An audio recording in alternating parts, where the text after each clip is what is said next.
अफसोस हमारा कुछ बिकाऊ मीडिया और काफी बिकाऊ जब सामने बैठे होते हैं तो डीजी एफबीआर साहब आपसे सवाल नहीं करते, क्योंकि अपना कलम वो बेच चुके हैं। पहचानो इन साफियों को जो कलम बेच रहे हैं। वज़ीर आला खैबर पख्तूनख्वा अली अमीन गंडापुर का सहाफियों से मुतालिक तौहीन आमेज बयान। इस्लामाबाद जलसे में खिताब के दौरान अली अमीन गंडापुर ने सहाफियों को लिफाफा सहाफी करार दे दिया। कहा मीडिया बिकाऊ है, ये सहाफी नहीं लिफाफी है, ये सहाफी नहीं, यहाँ मैनू नोट बखा मेरा मूड बने का मामला है।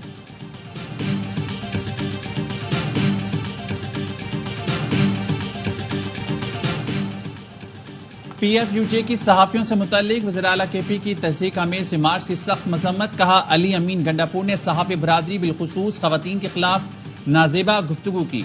अफजल भट्ट का कहना है अपने दौर में बानी PTI भी मीडिया पर मुतादिद इल्ज़ामात लगाते रहे।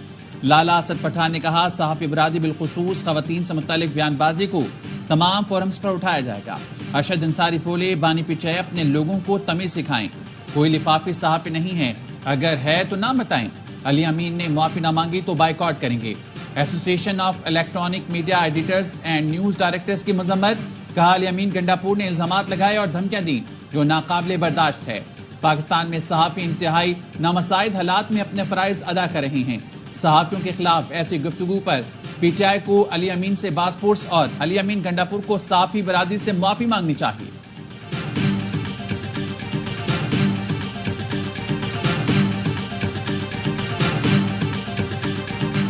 अली अमीन गंडापुर ने जलसे की नाकामी का गुस्सा मरियम नवाज पर निकाला। स्टेज पर खातून को ललकारने वाला दहशतगर्दों और मुजरिमों से डरता है। वफाकी वजीर इत्तलात अता तारण कहते हैं लाहौर आओ, इंतजार करेंगे, देखते हैं अटक का पुल कैसे पार करते हो। आसमा बुखारी कहती हैं पंजाब पर लश्करकशी का शौक है तो करके दिखाएं। पंजाब पुलिस नशइयों का नशा बहुत जल्द उतार देती है। अली अमीन गंडापुर ने 15 दिन में बानी PTI की रिहाई की बात की, मैं 20 दिन देती हूँ, रिहा करवा कर दिखाएं। खैबर पख्तूनख्वा दहशतगर्दी की आग में जल रहा है, लेकिन वजीर आला ने बानी PTI को छुड़ाना है।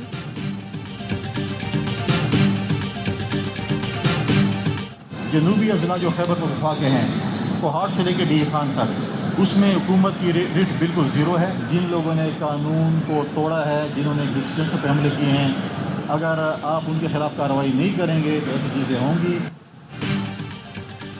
अली अमीन गंडापुर की कल की तकरीर वज़ीर आला की तकरीर नहीं, उन्होंने इदारों को धमकियां दी, इस पर एक्शन होना चाहिए।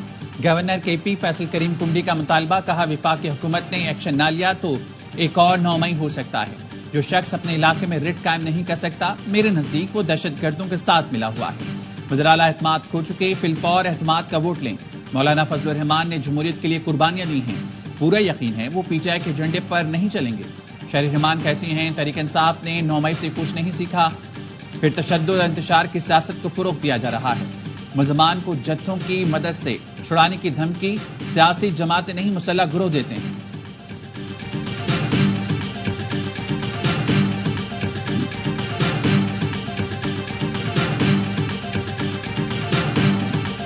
अली अमीन गंडापुर साहब ने सारे जर्नलिस्टों को नहीं रेफर किया, लेकिन जिन जर्नलिस्टों को दिलआज़ारी हुई है तो मैं as far they are concern my unconditional apology to everyone. उनका मकसद हरगिज़ किसी नहीं था कि आप लोगों के बारे में कुछ ऐसे अल्फाज बोलें। उन्होंने शायद कि एक आध का जिक्र किया है। चेयरमैन PTI बैरिस्टर गौहर ने सहाफियों की दिलआज़ारी पर गैर मशरूत माफी मांग ली। कहते हैं हम तमाम सहाफियों का एहतराम करते हैं। वज़ीर आला खैबर पख्तूनख्वा की बात 1-2 सहाफियों के हवाले से थी। एक सवाल पर उन्होंने कहा किसी तसादुम की जानिब जाने का कोई इरादा नहीं, कानून हाथ में लेना होता तो आज तक ले चुके होते। अली अमीन गंडापुर की तकरीर सियासी थी। बानी PTI की रिहाई के हवाले से अवाम का बहुत दबाव है। खैबर पख्तूनख्वा के मुशीर इत्तलात बैरिस्टर साहब कहते हैं कालपुरम कारकुनों पर शेलिंग की गई, लाठियां बरसाई गई, मुतय्यन रास्ते बंद करके इश्तियाल दिलाया गया, जिसका मकसद झूठे मुकदमात और आइंदा NOC न देने का बहाना बनाना था। रास्तों की बंदिश की वजह से हजारों कारकुन जलसागाह नहीं पहुंचे।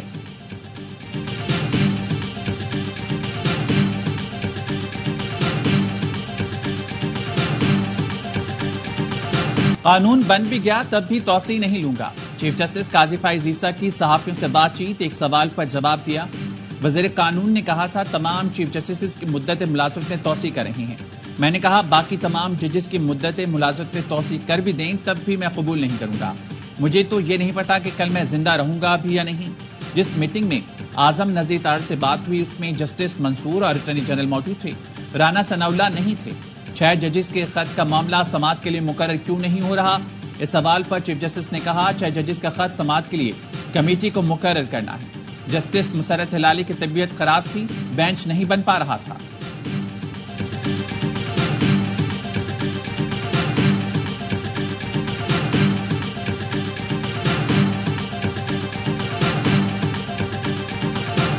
पहले कहा जाता था कि मुकदमे लगने से पहले हमें पता है कि फैसला क्या होता है। अब तो मुझे खुद पता नहीं होता है कि मेरे साथ दाएं बाएं तरफ जो लोग जज साहिबान बैठे हैं वो क्या फैसला करेंगे।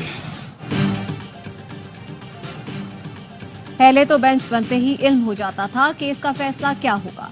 अब मुझे खुद पता नहीं होता कि दाएं बाएं बैठे जजेस क्या फैसला करेंगे।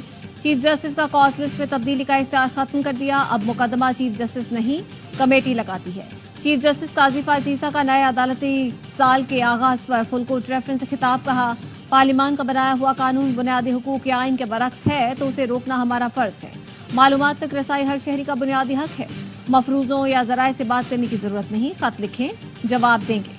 सुप्रीम जुडिशल काउंसिल ने तारीख में पहली बार किसी जज को बरतरफ किया।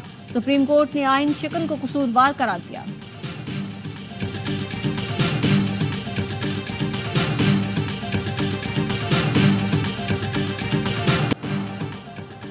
नैब तरमीम की बहाली, बानी पीटीआई के खिलाफ तोशाखाना 2 रेफरेंस, नैब से वापस, अदालत ने केस स्पेशल जज सेंट्रल की अदालत मुंतकिल कर दिया। मुकदमा कल स्पेशल जज सेंट्रल की अदालत में मुकर्रर करने का हुक्म, तमाम रिकॉर्ड भी मुतल्लिका अदालत मुंतकिल करने की हिदायत।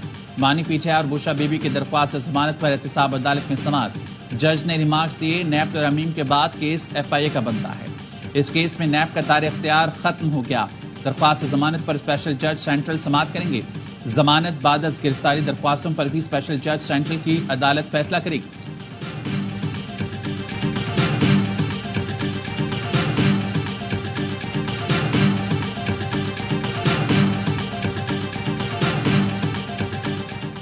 वज़ीर-ए-आज़म शहबाज शरीफ आज नून लीग और इत्तेहादी जमातों के अरकान पार्लियामेंट को इशाया देंगे।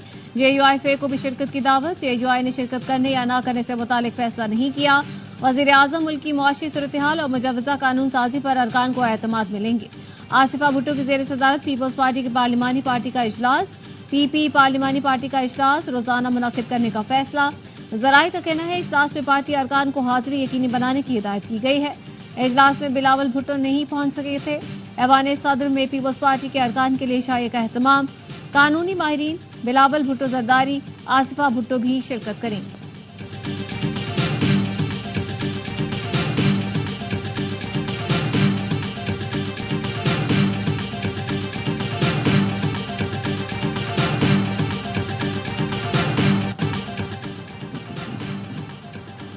हुकूमत पीटीआई दौर के मंसूबों पर कट लगा रही है।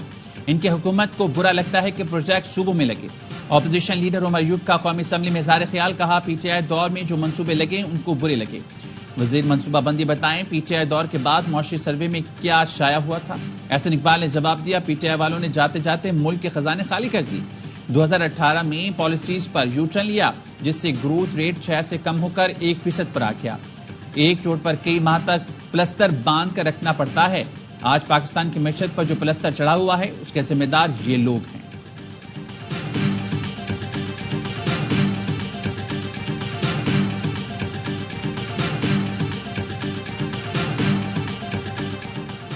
चौधरी शुजात हुसैन से मुस्लिम लीग ज़िया के सदर एजाजुल हक की मुलाकात। मुल्की सियासी सूरत हाल पर तबादला ख्याल। चौधरी शुजात ने कहा सियासी इस्तेहकाम के लिए तमाम कुव्वतों को एक पेज पर आना होगा। कौमी एजेंडे की तश्कील के लिए पार्लियामेंट किरदार अदा करे। सियासतदान मुल्की मफाद के लिए जातियाना कुर्बान करें। एजाजुल हक बोले सियासी और मुआशी इस्तेहकाम के लिए हर फोरम पर किरदार अदा करने को तैयार।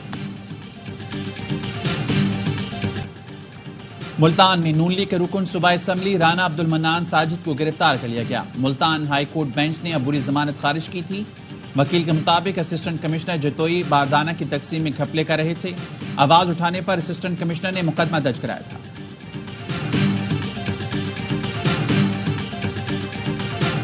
वफाकी दारुल हुकूमत इस्लामाबाद में गैंग वॉर जैसे वाकयात, निजी टावर इंतजामिया और शहजाद सती ग्रुप में फायरिंग की फुटेज सामने आ गई। फायरिंग के नतीजे में शहजाद सत्ती और एक गार्ड हलाक हुआ था। पुलिस ने निजी टावर इंतजामिया की मुद्दत में मुकदमा दर्ज कर रखा है। शहजाद सत्ती करेंसी एक्सचेंज का कारोबार करता था।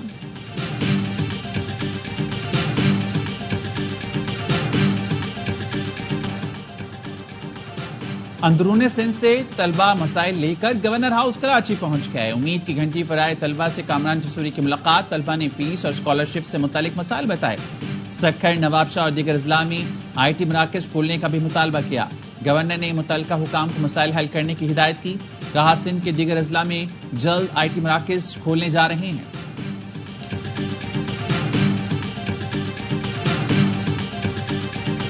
कराची की नई सब्जी मंडी में बैंक के सामने सीवरेज लाइन में धमाका। एक शख्स जख्मी, मुतादिद गाड़ियों और मोटरसाइकिलों को नुकसान पहुंचा। अतराफ की दुकानों और इमारतों के शीशे भी टूट गए। Side super highway industrial area में जेर तामीर फैक्ट्री में बॉयलर फट गया। 4 अफराद जख्मी हुए। इस्लामाबाद से लापता नौजवान फैजान उस्मान घर पहुंच गया। फैजान के वालिद ने बेटे की वापसी की ट्वीट कर दी। इस्लामाबाद हाई कोर्ट ने 11 सितंबर तक IG को फैजान उस्मान की बाजियाबी की मोहलत दी थी। जस्टिस बाबर सत्तार बुध को केस की समाअत करेंगे। हयाताबाद से लापता 4 भाइयों की बाजियाबी से मुतालिक केस। पेशावर हाई कोर्ट का मुल्जिमान की शनाख्त के लिए क्रॉस चेक कराने का हुक्म। SHO हयाताबाद को शामिल तफ्तीश करने की हिदायत। जस्टिस एजाज अनवर ने रिमार्क से मुल्क में कोई आजाद इदारा नहीं, नादरानी आंखें बंद की हैं। पुलिस को आजाद कराएं वरना हालात बेहतर नहीं होंगे।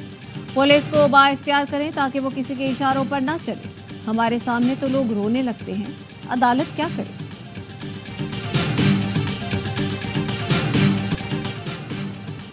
गंदम की खरीदारी में करप्शन। सक्खर की एहतसाब अदालत ने डिस्ट्रिक्ट फूड कंट्रोलर घोटकी को गिरफ्तार करने का हुक्म दे दिया। कहा फूड कंट्रोलर राहुल कुमार को गिरफ्तार करके जेल भेजा जाए। नैब ने फ्लावर मिल्स मालिक और फूड कंट्रोलर के खिलाफ 3 करोड़ रुपए करप्शन का रेफरेंस दायर किया था। मुल्क भर के 115 अजला में इंसदादे पोलियो मुहिम का आगाज। 3 करोड़ से ज्यादा बच्चों को पोलियो से बचाव के कतरे पिलाए जाएंगे। खुसूसी इंसदादे पोलियो मुहिम 15 सितंबर तक जारी रहेगी। वजीर आला पंजाब मरीम नवाज कहती हैं सूबे के 14 अजला में पोलियो वैक्सीनेशन की कामयाबी के लिए मजबूत कोशिशें की जाएं। खुलूस नियत से काम करने वाला हर पोलियो वर्कर हीरो है। इसराइल का शाम पर फिजाई हमला, 14 अफराद जाँ बहक, 43 जख्मी हो गए। शामी हुकाम का कहना है कि बस्ती इलाके, तरतोस समेत दीगर हिस्सों में फौजी मराकज को निशाना बनाया गया। इसराइली हमलों से हाईवे को भी नुकसान पहुंचा, इमारतों में आग लग गई। गैर मुल्की मीडिया के मुताबिक शामी फिजाइया ने मुतादिद मिसाइलों को मार गिराया।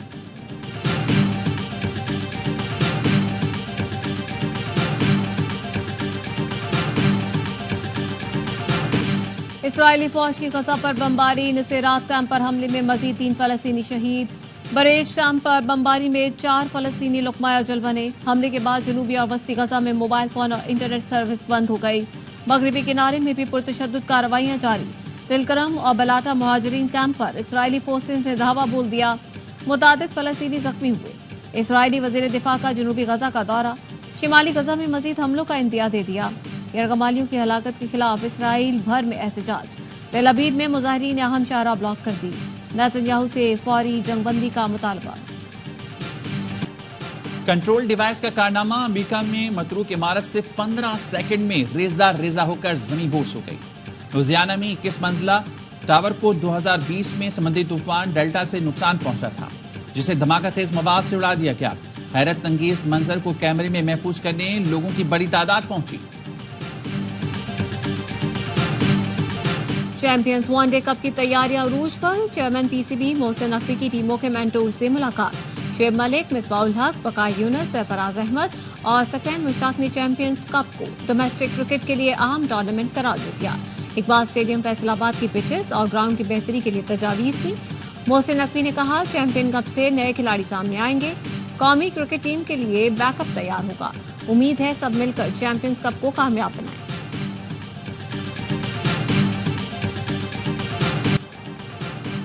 पाकिस्तान के सुपरस्टार बाबर आजम के इलाकों पर स्टार प्रैक्टिस के लिए टीम स्टालियंस के इकबाल स्टेडियम आमद। फैंस पुरजोश शायकीन ने बाबर आजम के हक में नारे लगाए।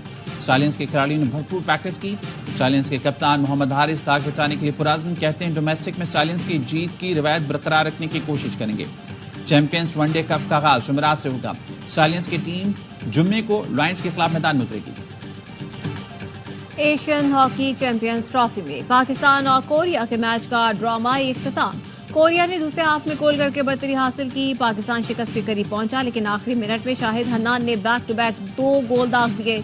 मैच खत्म होने से चंद सेकंड पहले कोरिया ने गेंद जाल में पहुंचाकर मैच बराबर कर दिया। पाकिस्तान का मलेशिया से भी मैच 2-2 गोल से बराबर रहा था। अगला मुकाबला जापान से बुध को होगा। यूएफए नेशन लीग में रोनाल्डो की टीम पुर्तगाल की एक और कामयाबी। पुर्तगाल ने स्कॉटलैंड को एक मुकाबले में 2 गोल से शिकस्त दी। क्रिस्टियानो रोनाल्डो ने गोल करके टीम को कामयाबी दिलाई। स्पेन का गोल्स का चौका। स्विट्जरलैंड को 4-1 से आउट क्लास किया। डेनमार्क की टीम ने सर्बिया को 2-0 से हराया। क्रोएशिया और पोलैंड के दरमियान भी सनसनीखेज मुकाबला हुआ। क्रोएशिया ने 1-0 से कामयाबी हासिल कर ली।